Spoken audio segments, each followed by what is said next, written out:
नमस्कार दोस्तों, स्वागत है आप सभी का हमारे YouTube चैनल में। दोस्तों, आज की हमारी घटना की शुरुआत जो है वो उत्तर प्रदेश के मेरठ जिले से होती है। वहीं पर एक गांव पड़ता है दोस्तों, और उसी गांव में रहने वाला सूरज जो कि इस गांव के जमींदारों के खेत में मेहनत मजदूरी का काम किया करता था। सूरज सिंह जो था दोस्तों, वो गांव के जमींदारों के खेत में जितने भी मेहनत मजदूरी करके पैसे कमाया करता था, शाम के समय में उन सारे ही पैसों से वो शराब पी जाया करता था। वो एक बहुत ही बड़ा शराबी इंसान था और शराब की लत को पूरा करने के लिए वो किसी भी हद तक जाने को तैयार हो जाता था। बलवीर के परिवार में उसकी एक पत्नी भी होती है, जिस पत्नी का नाम जो है शीतल होता है। शीतल जो थी वो दिखने में काफी खूबसूरत और जवान भी थी, और वो अपने घर में रहते हुए सिलाई कढ़ाई का काम किया करती थी, और जो कुछ वो उससे कमाया करती थी उसी से वो अपने घर का गुजारा चलाया करती थी। और दोस्तों, सूरज के परिवार में उसकी बहन भी होती है, जिसका नाम कविता होता है, और जो कि 11वीं कक्षा की पढ़ाई कर रही थी। वो पढ़ाई लिखाई में काफी ज्यादा तेज तर्रार लड़की होती है। अब दोस्तों, कविता जो थी वो कहीं ना कहीं जवान हो गई थी, बड़ी हो गई थी, लेकिन अभी तक उसके भाई को अपनी बहन की जरा से भी चिंता नहीं थी। और जो उसकी भाभी थी वो अक्सर ही अपने पति से इस बारे में कहा करती थी, उससे समझाया करती थी कि जो तुम्हारी बहन है वो उसकी शादी की उम्र हो चली है, वो जवान हो चुकी है, और फिर आगे चल करके जितनी जल्दी हो सके हम दोनों को ही शादी करनी है, और उसके लिए पैसों की भी जरूरत पड़ेगी। तो तुम इस तरह शराब पियोगे तो कैसे होगा? अगर तुम ऐसे ही शराब पियोगे तो तुम्हारा जमींदार तुम्हें काम से भी निकाल देगा। लेकिन सूरज एक ऐसा व्यक्ति था जो कि पत्नी की सारी बातों को एक कान से सुन करके दूसरे कान से बाहर निकाल दिया करता था। कुछ दिनों का वक्त ऐसे ही बीत जाता है, और एक दिन सुबह का जब समय आता है दोस्तों, जो ये सूरज होता है वो शराब के नशे में धूत होकर के अपने जमींदार के खेत में काम करने चला जाता है। लेकिन वहां जाने के बाद सूरज को इतना ज्यादा गहरा नशा हो गया था कि वो जाकर के सीधे ही खेत में काम करने के बजाय सो जाता है। उसी समय गांव का जमींदार भी वहां पहुंच जाता है। जमींदार देखता है कि जो ये लड़का सूरज है वो तो घोड़े बेच के सो रहा है, और फिर उसे उसी समय जगाया जाता है। और फिर जो ये जमींदार बलवीर इंद्र होता है वो कहता है कि आज से तुम्हें अब काम पर आने की कोई जरूरत नहीं है, तुम अपना कहीं और काम धंधा देखना शुरू कर दो। इस तरह से अब सूरज को काम से भी बाहर निकाल दिया जाता है। कई दिनों तक जो सूरज था वो गांव में किसी दूसरे कामकाज की भी तलाश करता है, लेकिन फिलहाल तो सूरज को कोई भी काम नहीं मिला था, और थक हार करके वो अपने घर पर बैठ जाता है। इसके बाद एक दिन होता क्या है कि जो उसकी पत्नी होती है शीतल, अपने पति से कहती है कि इस गांव में एक दूसरा जमींदार भी है और साहूकार है, जो कि तुम्हारा भी दोस्त है, तुम भी उसे अच्छे से जानते हो, तो तुम उसके पास जाओ और उससे जाकर के किसी काम धंधे की तलाश करो। अब दोस्तों, उसी समय जो सूरज होता है वो पत्नी से कहता है कि देखो शीतल, हमारे गांव में मैंने ये देखा है कि कोई ऑटो रिक्शा नहीं है, तो क्यों ना मैं एक ऑटो रिक्शा खरीद करके मैं ये काम करूंगी, लेकिन उसके लिए मुझे 2 लाख रुपए की जरूरत पड़ेगी, और मेरे घर में तो एक पैसे भी नहीं है।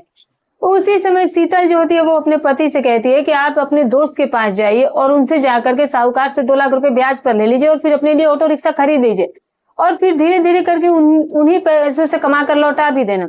ये बात सूरज को भी कहीं ना कहीं सही लग जाती है, और फिर सूरज उसी समय अपने घर से बाहर निकल करके सीधे ही अपने दोस्त सुरेंद्र के घर पर चला जाता है। सुरेंद्र सिंह एक ऐसा व्यक्ति था दोस्तों, जिसकी पत्नी जो थी वो इसे तलाक दे चुकी थी, छोड़ चुकी थी, और सुरेंद्र अपने घर में अकेला रहता था, और उसके पास अच्छी खासी जमीन जायदाद थी, प्रॉपर्टी की कोई कमी नहीं थी, और वो एक किस्म का अय्याश भी व्यक्ति था। रात के समय में वो अक्सर ही गांव की कुछ महिलाओं के साथ अपना वक्त बिता लिया करता था, अपने ही घर पर बुलाकर। लेकिन ये सूरज जो था वो अपने दोस्त के बारे में इतना कुछ नहीं जानता था। जैसे ही सूरज अब सुरेंद्र के पास पहुंचता है तो फिर उसे कहता है कि सुरेंद्र, दरअसल मुझे 2 लाख रुपए की जरूरत है, क्योंकि मैं एक ऑटो रिक्शा खरीदना चाहता हूँ, फिलहाल मेरे पास कोई काम धंधा नहीं है। तभी उसका दोस्त कहता है कि मैं तुम्हें पैसे तो जरूर दे सकता हूँ, लेकिन बदले में तुम्हें हर महीने उन पैसों को किस्त में और ब्याज भी देना होगा। सूरज उसे कहता है कि ठीक है दोस्त, तू इस बात की बिल्कुल भी फिक्र मत कर, मैं हर महीने तुम्हारे जो पैसे है वो किस्तों में लौटा दूंगा, वो भी ब्याज सहित। इस तरह से जैसे तैसे करके सूरज को उसका दोस्त जो है वो 2 लाख रुपए ब्याज पर दे देता है, और सूरज जो है वो इन 2 लाख रुपए से ही जाकर के एक ऑटो रिक्शा खरीदता है, और सूरज जो था वो अब ऑटो रिक्शा चलाना शुरू कर देता है। सूरज का जो ये काम था वो कहीं ना कहीं अच्छा चल रहा था, और वो इस ऑटो रिक्शा से अच्छे खासे ठीक ठाक पैसे भी कमा रहा था। लेकिन सूरज के अंदर सबसे बड़ी कमी तो शराब पीने की थी, जो कि आज भी होती है, और अब जितने पैसे वो ऑटो रिक्शा से कमाता था उन्हीं पैसों से वो अब शराब पीना शुरू कर देता है। अब दोस्तों, इस तरीके से कुछ दिनों का वक्त तो बीत जाता है, और फिर जैसे ही तकरीबन 1 महीने का समय बीतता है तो फिर सुबह का समय हो रहा था एक दिन। अब जो सूरज होता है वो ऑटो रिक्शा लेकर के अपने गांव के बस अड्डे पर जाकर खड़ा हो जाता है, और थोड़ा सा वक्त बीतने के बाद इस गांव की सबसे खूबसूरत विधवा महिला वहां पहुंच जाती है। अब जैसे ही वो महिला इस सोनम इसके पास जाती है और सूरज जैसे ही सोनम की खूबसूरती को देखता है तो फिर जो ये लड़का होता है वो उसे देख करके देखता ही रह जाता है। अब सूरज अपने मन में यही सोचता है कि इतनी खूबसूरत महिला तो मैंने अपनी जिंदगी में पहले कभी नहीं देखी है, तो इस महिला को तो कैसे भी करके हासिल करना ही पड़ेगा। लेकिन सोनम भी कुछ कम नहीं थी। सोनम भी एक ऐसी महिला थी जो कि इस गांव के कहीं ना कहीं पुरुषों के साथ अपना वक्त बिताया करती थी और बदले में उनसे पैसे लिया करती थी। अब सोनम इस सूरज की जाकर के ऑटो रिक्शा में बैठ जाती है और फिर उसे कहती है कि मुझे शहर में जाना है और वहां से मुझे थोड़ा सा सामान भी लेना है, तो क्या तुम वहीं पर रह पाओगे? तभी सूरज कहता है कि ठीक है, मैं आपको ले करके वहां चलता हूँ और आगे के आगे देखेंगे। और इसके बाद सूरज अपनी ऑटो रिक्शा चलाना शुरू कर देता है। लेकिन बीच रास्ते में सूरज इस महिला सोनम से कहता है कि सोनम, आपके पति तो इस दुनिया में है नहीं, तो फिर आपका गुजारा कैसे चलता है? तभी सोनम उसे कहती है कि इस गांव में वैसे भी बहुत बड़े बड़े लोग हैं जो जमींदार है और वो मुझे बहुत अच्छे खासे पैसे देते हैं, बस रात के समय में मैं उनके साथ अपना वक्त बिता लेती हूँ। अब जैसे ही ये बात सूरज सुनता है तो सूरज भी अपने मन में यही सोचने लगता है कि काश इस महिला के साथ मैं भी वक्त बिता पाता है। और तभी सूरज उसे कहता है कि देखो सोनम, मैं भी तुम्हारे साथ वक्त बिताना चाहता हूँ, तो बोलो तुम्हें क्या चाहिए? तभी सोनम कहती है कि ठीक है, अगर ऐसी बात है तो आज रात को 3000 रुपए लेकर के मेरे घर पर आना और जैसा चाहो वैसे मेरे साथ वक्त बिता लेना। अब जैसे ही वो सूरज से ऐसी बात कहती है तो सूरज अपने मन में ये सोचता है कि इतने पैसे तो मैं इसे दे ही सकता हूँ। और इस तरीके से आज के समय में सूरज जो है वो इस महिला को लेकर के शहर जाता है और फिर जब शहर में वो खरीदारी करती है तो और खरीदारी करने के बाद फिर सूरज जो है वो उसे लेकर के वापस से गांव में भी लौट करके आता है। और अब सोनम जब इसे कुछ पैसे भाड़े के तौर पर देती है तो फिर सूरज उस समय उसे मना कर देता है। सूरज उसे कहता है कि आज रात के करीब 10 बजे के आसपास मैं आपके घर पर आने वाला हूँ और मैं वहां पर आकर के अपना किराया वसूल कर लूंगा और बदले में मेरे पास जितने पैसे हैं वो मैं लेकर के आ जाऊंगा। इस तरीके से इन दोनों का प्लान बनकर तैयार हो जाता है और आखिरकार अब रात का समय हो जाता है और सूरज अपनी ऑटो रिक्शा लेकर के अपने घर पर लौट कर आ जाता है। और फिर इसके बाद सूरज अपनी पत्नी से कहता है कि शीतल, दरअसल आज मैं शराब नहीं पिया हूँ, तो मुझे जल्दी से तुम खाना खिला दो, तो ताकि खाना खाने के बाद मुझे किसी दोस्त से मिलने के लिए जाना है। हो सकता है कि आज मैं रात को देर से ही घर पर लौट कर आऊं, कुछ जरूरी काम है। इसके बाद शीतल अपने पति को खाना निकाल कर देती है और पति जो है वो खाना खाने के बाद तुरंत ही घर से बाहर निकल जाता है। अब जो ये सूरज होता है वो रात के तकरीबन 9 साढ़े 9 बजे के आसपास इस दूसरी महिला सोनम के घर पर पहुंच जाता है और सोनम के घर के दरवाजे को खटखटाना शुरू करता है और सोनम भी आकर के दरवाजा खोलती थी। उसे भी सारी सच्चाई तो पता ही थी और इस तरह से सूरज उसके घर में जाता है। सोनम उसे कहती है कि पहले मुझे पैसे दो और फिर जाकर के तुम अपना काम खत्म करो और जल्दी से यहाँ से चले जाओ। उसके बाद सूरज जो है वो अपने जेब से आज दिन भर में उसने जितने भी पैसे कमाए थे वो निकाल करके सीधे सोनम को दे देता है। सोनम भी उसे पैसे लेकर के खुश हो चुकी थी, उसका तो काम ही यही था। और फिर उसी समय वो सूरज का हाथ पकड़ करके उसे अपने कमरे में ले जाती है और इसके बाद इन दोनों के बीच में इन दोनों की रजामंदी से गलत रिश्ते कायम होते हैं दोस्तों। अब ये दोनों जो थे वो कहीं ना कहीं इस काम को करके काफी ज्यादा खुश भी हुए थे और फिर जैसे ही ये सारा काम हो जाता है तो फिर सोनम सूरज से कहती है कि देखो सूरज, अगर तुम्हें मेरे साथ ऐसी ही रातें बितानी है तो फिर तुम्हें हर रोज मुझे पैसे भी देने होंगे। तो सूरज कहता है कि मैं तो तुम्हारे लिए कुछ भी करने के लिए तैयार हूँ। और इस तरीके से सूरज और अब इस महिला की प्रेम कहानी जो भी कहे दोस्तों ये यहाँ से शुरू हो जाती है। अब सूरज जो था वो हर रोज ही इस महिला के घर पर जाने लगा, इसको कुछ पैसे देता और पैसे देने के बाद इस महिला के साथ अपना वक्त बिता लिया करता था। कई दिनों का वक्त ऐसे ही बीतता है और फिर आखिरकार एक ऐसा भी दिन आ जाता है दोस्तों जिसमें रात का तकरीबन 11 बज रहे थे और जो ये सूरज था वो शराब के नशे में धुत होकर के सीधे ही सोनम के घर पर पहुंच जाता है और फिर इस महिला के घर के दरवाजे को जोर जोर से पीटना शुरू करता है। और फिर जो महिला सोनम होती है तुरंत आकर के जब अपने घर का दरवाजा खोलती है तो सामने सूरज को पाती है और फिर वो सूरज से कहने लगती है कि अगर तुम्हें मेरे साथ वक्त बिताना है तो पहले तो तुम मेरे लिए जा करके एक सोने की बाली ला करके दो। जब ऐसी बात वो सूरज से कहती है तो सूरज का तो माथा ही ठनक जाता है।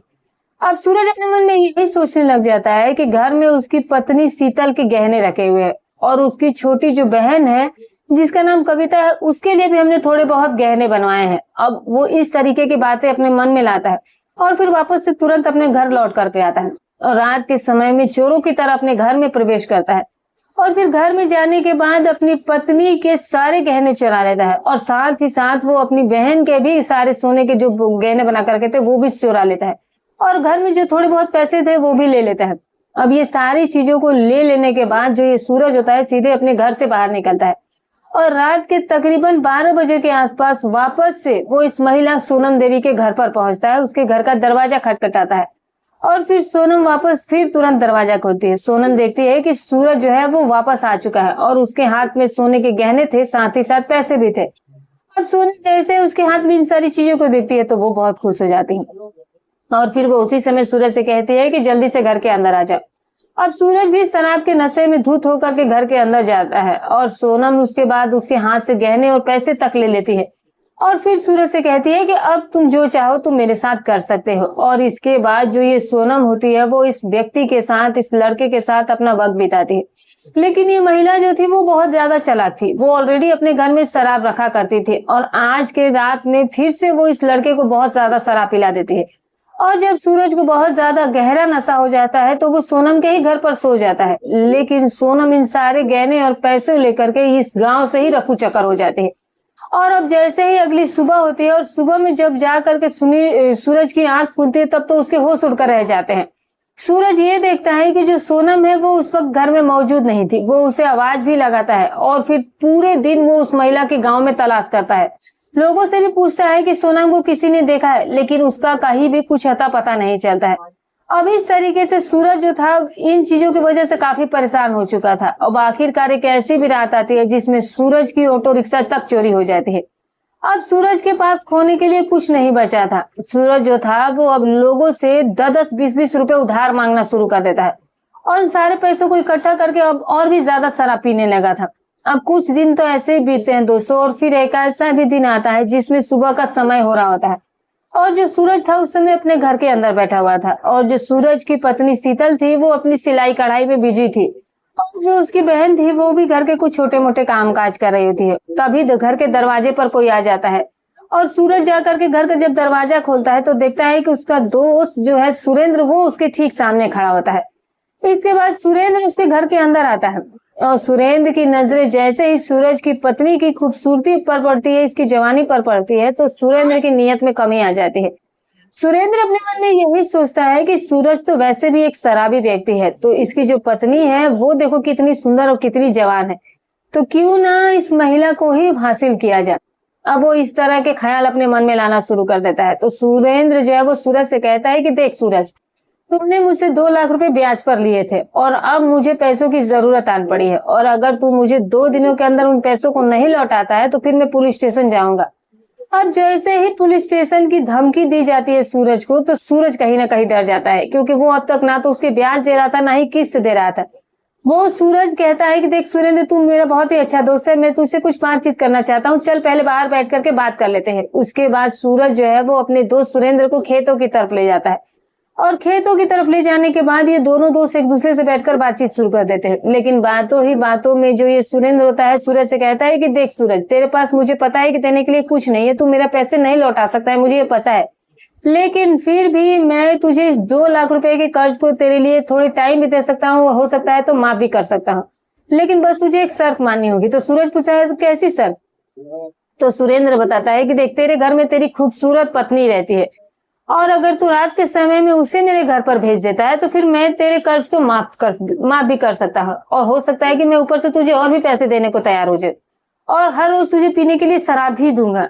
अब जैसे ही इस तरीके की बातें वो सूरज से कहता है तो सूरज का भी माथा ठनक जाता है, सूरज की आत्मा मर जाती है और फिर वो कहता है कि अगर तू मुझे पैसे देने के लिए तैयार हो और हर रोज साथ ही साथ शराब देने के लिए भी तैयार हो तो फिर मैं उन चीजों को भी हासिल करने के लिए मैं कुछ भी कर सकता हूँ। तो फिर रात के तकरीबन 11 बजे के आसपास मेरी जो पत्नी होगी वो आज तुम्हारे घर पर पहुंच जाएगी और फिर तुम चाहे उसके साथ जैसे अपना मन करे वक्त बिताना। अब सुरेंद्र जैसे ये बात सुनता है तो वो काफी ज्यादा खुश हो जाता है। सुरेंद्र कहता है कि ठीक है, अगर ऐसी बात है तो चल अभी इस ठेके पर चल करके पार्टी करते हैं। और इस तरीके से सूरज और सुरेंद्र सिंह दोनों ही पास के शराब के ठेके पर जाते हैं, वहां से दोनों जाकर के शराब खरीदते हैं और फिर इसके बाद वो दोनों एकांत जगह पर बैठ करके काफी देर तक शराब पीते हैं। और फिर जब दोनों को काफी गहरा नशा हो जाता है तो फिर जो ये सूरज होता है सुरेंद्र से कहता है कि देख सुरेंद्र, मुझे अब घर जाना होगा क्योंकि मुझे अपनी पत्नी से तो भी इस बारे में बात करनी है। उसके बाद सूरज शराब के नशे में धुत होकर के अपने घर पर आता है और फिर घर पर आने के बाद वो अपनी पत्नी से कहता है कि मुझे तुमसे कुछ जरूरी बात करनी है। इसके बाद सूरज अपनी पत्नी को अकेले अपने कमरे में लेकर जाता है और पत्नी शीतल से कहता है कि देखो, मुझे सुरेंद्र का 2 लाख रुपए लौटाना है और तुम तो जानती हो कि हमारे पास कुछ भी नहीं है और वो हमारे पैसे भी माफ करने को तैयार हो चुका है, लेकिन बस बदले में उसने ये शर्त रखी है कि तुम्हें रात के समय में उसके घर पर जाना गा। अब जैसे ही ये बातें शीतल सुनती है तो उसके तो पैरों तले जमीन खिसक जाती है और वो साफ मना कर देती है। लेकिन फिर उसी समय सूरज अपनी पत्नी शीतल से कहता है कि अगर तुमने ऐसा नहीं किया तो फिर वो मुझे जेल में बंद करवा सकता है, हो सकता है कि वो मेरे साथ कुछ करवा भी दे, तो सोचो कि तुम्हारी जिंदगी का क्या होगा। अब कहीं ना कहीं शीतल मजबूर भी हो चुकी थी और वो आखिरकार अपनी पत्नी को इस काम के लिए मनाने में कामयाब हो भी जाता है। और इस तरीके से रात के 9 बजे के आसपास जो ये उसकी पत्नी शीतल होती है वो अपने पूरे परिवार के लिए खाना बनाती है, सभी लोग मिलजुल करके खाना खाते हैं। और जो शीतल की ननद कविता होती है वो अपने कमरे में जाकर के सो चुकी थी, लेकिन आज की रात जो सूरज और जो उसकी पत्नी थी उसे कहानी नींद आने वाली थी। रात के तकरीबन 11 बजे के आसपास जब सूरज ये देखता है कि उसकी बहन गहरी नींद में सो चुकी है, तो फिर वो अपनी पत्नी से कहता है कि चलो मैं तुम्हें जाकर के सुरेंद्र के घर पर छोड़कर आता हूँ। और इस तरीके से जैसे तैसे करके सूरज जो था वो अपनी पत्नी को लेकर सीधे ही सुरेंद्र के घर जाता है और फिर जाकर के वहां उसके घर का दरवाजा खटखटाता है। सुरेंद्र आकर के दरवाजा खोलता है और फिर सुरेंद्र ये देखता है कि सामने सूरज और उसकी पत्नी शीतल खड़े हैं और शीतल को देखकर सुरेंद्र काफी खुश हो गया था। और फिर वो उसी समय सूरज से कहता है कि सूरज तू घर के बाहर ही खड़ा रहा, तुम्हें घर के अंदर आने की कोई जरूरत नहीं है। और इसके बाद जो ये सुरेंद्र होता है शीतल का हाथ पकड़ करके उसे घर के अंदर ले जाता है और फिर दोनों ही एक कमरे में जाते हैं। और दोस्तों आप समझ सकते हैं कि कमरे में जाने के बाद सुरेंद्र जो था वो शीतल के बिना रजामंदी के उसके साथ सब कुछ गलत काम करता है और उसका पति जो था वो बाहर खड़े होकर अपनी पत्नी के साथ ये सब कुछ होते हुए देख रहा था। अब जैसे ही सुरेंद्र शीतल के साथ सब कुछ कर लेता है तो फिर उसे कहता है कि देख शीतल, अब तुझे जब मैं बुलाऊं तो तुझे आना होगा, क्योंकि अगर यहाँ नहीं आती हो तो फिर मैं तेरे पति को पता नहीं क्या कर दूंगा। अब शीतल इन सारी बातों को सुनकर के डर जाया करती थी। वो कहती है कि ठीक है, आप जब भी बुलाएंगे मैं आपके पास आने के लिए तैयार हूँ, लेकिन मेरे पति को कुछ मत कीजिएगा। और अब जैसे ही सुरेंद्र का काम खत्म होता है तो फिर वो शीतल को लेकर के घर के बाहर आता है और फिर सूरज से कहता है कि अब तू अपनी पत्नी को लेकर के घर जा सकता है, लेकिन याद रखना कि जब भी मैं तुझे बुलाऊं तुझे आना पड़ेगा। और इस तरीके से सुरेंद्र ने अब सूरज की पत्नी के साथ अपना वक्त बिता लिया था। लेकिन आगे जो ये सुरेंद्र था वो सूरज के पूरे परिवार के साथ क्या करने वाला था, इस बात के बारे में ना तो सूरज जानता था और ना ही उसकी पत्नी शीतल कुछ जानती थी। अब दोस्तों होता क्या है कि जो ये सूरज होता है वो अपनी पत्नी को जब भी सुरेंद्र उसे बुलाया करता था वो फौरन लेकर के उसके पास पहुंच जाया करता था और ये सिलसिला जो था वो उस दिन से ही शुरू हो चुका था। अब दोस्तों इस तरीके से कहने का मतलब था उसका जब भी मन होता था, चाहे दिन हो चाहे रात हो, वो सीधे ही सूरज के पास फोन करता और उससे कहता है कि रात के समय तू अपनी पत्नी को लेकर के घर पर आ जाना। अब सूरज को पैसे और शराब दोनों ही मिल चुके थे और सूरज जो था वो अपनी पत्नी को हर दूसरी या तीसरी रात सुरेंद्र के घर पर खुद जाकर के छोड़ाया करता था और फिर सुरेंद्र जो था वो शीतल के साथ अपना वक्त बिता लिया करता था। इसी तरीके से तकरीबन 1 महीने का समय गुजर जाता है दोस्तों। अब एक दिन सुबह का समय हो रहा होता है और जो ये सूरज था उस दिन अपने घर में नहीं था, बल्कि वो अपने दोस्तों के साथ कहीं बैठ करके शराब पी रहा था। और उसी समय जो ये सुरेंद्र होता है वो सूरज के घर पर पहुंचता है। अब सूरज के घर के दरवाजे पर वो दस्तक देना शुरू करता है और तब जाकर के सूरज की छोटी बहन कविता आकर के घर का दरवाजा खोलती है। कविता देखती है कि सामने सुरेंद्र खड़ा होता है और सुरेंद्र की नजरें जैसे ही कविता पर पड़ती है तो फिर वो उसकी खूबसूरती देख करके उस पर फिर भी फिदा हो जाता है। अब उसकी नियत उस लड़की को लेकर के भी खराब हो जाती है। सुरेंद्र पूछता है कि कविता तेरा भाई कहाँ पर है? तभी कविता बताती है कि वो तो सुबह ही निकले हुए घर से और पता नहीं अपने दोस्तों के साथ बैठ करके कहीं शराब ही पी रहे होंगे। लेकिन सुरेंद्र की नजरें अब तो कविता पर जाकर टिक चुकी थी और वो अब उसकी बहन को भी हासिल करना चाहता था। इस तरीके से कुछ देर एक दूसरे से बातचीत करने के बाद सुरेंद्र आज तो अपने घर पर लौट चला जाता है। लेकिन जैसे ही कुछ दिन का वक्त बीता है दोस्तों, जिसमें क्या होता है कि एक दिन का जब समय आता है तो सुबह के तकरीबन समय हो रहा था और जो ये सुरेंद्र था उस समय अपने खेत में जाता है और फिर इसके बाद सूरज के पास सीधे फोन करता है और फिर उसे भी उस खेत में अपने साथ बुला लेता है। अब सूरज जैसे ही खेत में पहुंचता है तो देखता है कि सुरेंद्र के हाथ में शराब थी। सुरेंद्र इस बात को बहुत अच्छे से जानता था कि सूरज की सबसे बड़ी कमजोरी शराब और पैसा है और फिर उसके बाद सुरेंद्र सूरज से कहता है कि आज यहीं पर बैठकर पूरे दिन पार्टी करेंगे। और इसके बाद ये दोनों ही व्यक्ति बैठ करके खेत में ही दोपहर के 2 बजे तक शराब का सेवन करते हैं। लेकिन सुरेंद्र जो था वो जानबूझ करके सूरज को बहुत ज्यादा शराब पिला देता है, जिसकी वजह से सूरज को काफी ज्यादा गहरा नशा हो जाता है और फिर वो आखिरकार चारपाई पर लेटकर गहरी नींद में सो जाता है। और उसी समय सुरेंद्र जो है वो माइक लेकर सीधे गांव में आकर के सीधा ही सूरज के घर पर पहुंच जाता है और उसके घर के दरवाजे को जाकर बजाना शुरू करता है। और तब आकर के शीतल दरवाजा खोलती है। शीतल ये देखती है कि उसके सामने शराब के नशे में धुत सुरेंद्र खड़ा होता है। अब जो सुरेंद्र होता है वो बिना उसके बुलाए घर के अंदर जाता है और फिर वो पूछने लगता है शीतल से कि घर में कौन कौन है। तभी बताती है शीतल कि घर में कोई नहीं है, ननद तो पड़ोस में गई है और वो पड़ोस में अभी कुछ देर पहले गई तो इतनी जल्दी नहीं लौट कर आएगी, हाँ लेकिन आएगी जरूर जल्दी ही। लेकिन तभी सुरेंद्र कहता है कि वैसे भी घर में कोई है नहीं और ना ही कोई इतनी जल्दी लौट कर आने वाला है। अब कुछ देर वो शीतल से बात करके घर का दरवाजा जाकर बंद कर देता है और फिर वो इस महिला शीतल का हाथ पकड़ करके इसे कमरे में लेकर जाता है और फिर वो इसके साथ गलत काम करना शुरू कर देता है। अब जो ये सुरेंद्र था वो इस महिला के साथ काफी देर तक ये काम करता है, लेकिन दुर्भाग्य की बात ये थी कि सुरेंद्र जैसे ही शीतल के साथ इस गलत काम को अंजाम दे रहा था तभी उसी समय घर के दरवाजे पर कोई आ जाता है और फिर दोस्तों जो ये शीतल होती है वो जाकर के घर का दरवाजा खोलती है। शीतल अपने उस समय कपड़े ठीक करते हुए दरवाजा खोलने गई थी और ठीक उसके सामने कविता खड़ी थी। अब कविता जैसे ही अपनी भाभी को इस तरह से कपड़े ठीक करते हुए देखती है तो उसे अजीब लगता है, लेकिन कविता जब घर के अंदर प्रवेश करती है और जब कमरे में उसकी नजर जाती है तो उसकी आंखें फटी की फटी रह जाती है। वो देखती है कि उसके घर में भाभी के कमरे में सुरेंद्र कपड़े ठीक कर रहा है। अब कविता जैसे ही सुरेंद्र की अपनी भाभी को कमरे में ऐसे देखती है तो वो सब कुछ समझ जाती है, लेकिन वो सुरेंद्र से कुछ नहीं कहती है और फिर सुरेंद्र इस घर से बाहर निकल करके वापस से अपने घर लौट करके चला जाता है। लेकिन कविता उसी समय अपनी भाभी शीतल से पूछने लगती है, कहने लगती है कि भाभी आप ये क्या कर रही है, आपको नहीं पता आप गलत काम कर रही है, आप भैया की गलत हाजिरी में इस सुरेंद्र के साथ अपना वक्त बिता रही है और अब रात को आज जैसे ही भाई आएगा चाहे जब भी लौट कर आए मैं उसे सारी बात बता दूंगी कि आप ये गलत काम करें। अब जैसे ही कविता की बात भाभी सुनते तो भाभी उसे कहती है कि देख कविता तुझे नहीं पता है, ये जो सुरेंद्र आकर मेरे साथ वक्त बिताता है वो तेरा भाई ही करवाता है, तेरे भाई ही सब कुछ करवाता है। तेरे भाई ने इसे 3 लाख रुपए कर्ज के तौर पर लेके रखे हैं। 2 लाख तो पहले ही लिया था जिससे उसने ऑटो रिक्शा खरीदी थी और फिर से इसने 1 लाख रुपए और कर्ज लिया है और सुरेंद्र जो है वो इन पैसों को वसूल करने के लिए मेरे पास वक्त बिताने आता है और ये सब कुछ तेरा भाई ही करवाता है।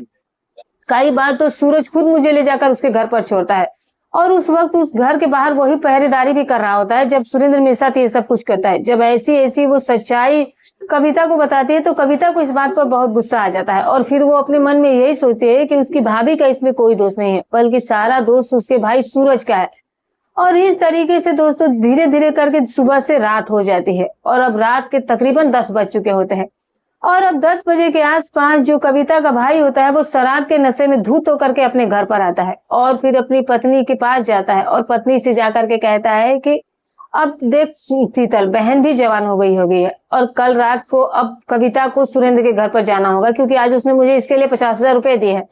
अब जैसे ये बात शीतल से कही जाती है तो कविता भी बाहर खड़ी होकर ये सारी बातें सुन लेती है। अब कविता को इस बात पर इतना गुस्सा आ जाता है कि वो घर के ही अंदर कोई ना कोई हथियार ढूंढना शुरू कर देती है और तभी उसके हाथ में एक छुरी आ जाती है। किचन से जा करके वो छुरी लेकर के आती है और सीधे ही अपने भाई के गर्दन पर उस चाकू से लगातार वार कर देती है और जैसे ही सूरज पर वो उस चाकू से वार करती है तो जाहिर सी बात है सूरज की जो जान थी वो कहीं ना कहीं वहीं चली गई थी। और जैसे ही ये सारा कुछ कर दिया जाता है तो फिर वहां पर जो उसकी भाभी शीतल थी वो चिल्लाना शुरू कर देती और ये आवाज जो थी वो पड़ोसी तक पहुंच जाती है और जब पड़ोसी भागे दौड़ उनके घर पर पहुंचते हैं तो देखते हैं कि सूरज जो था वो उसकी जान जा चुकी थी और उसकी बहन के हाथ में उस वक्त चाकू था और उन्हीं पड़ोसी में से एक पड़ोसी जो होता है वो नजदीकी पुलिस स्टेशन में फोन करता है और फिर पुलिस आती है और घटना स्थल पर पुलिस आकर के सूरज के शव को पंचनामा करके उसे पोस्टमार्टम के लिए भेज दिया जाता है और इधर इसकी बहन कविता को भी गिरफ्तार कर लिया जाता है क्योंकि शीतल ने सारी सच्चाई पुलिस को बता दी। और जब कविता से पुलिस पूछताछ करती है तो फिर वो अपनी भाभी की पूरी कहानी पुलिस के सामने रख देती है।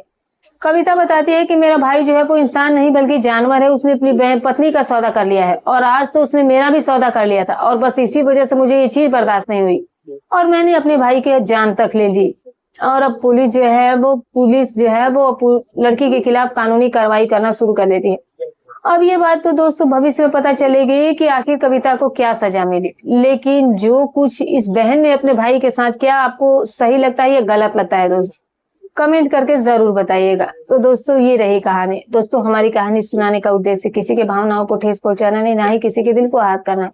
बस केवल आपको सतर्क करना है, आपको जागरूक करना है। फिर मिलूंगी कल एक और नई वीडियो के साथ। तब तक अपना और अपने परिवार का ख्याल रखें।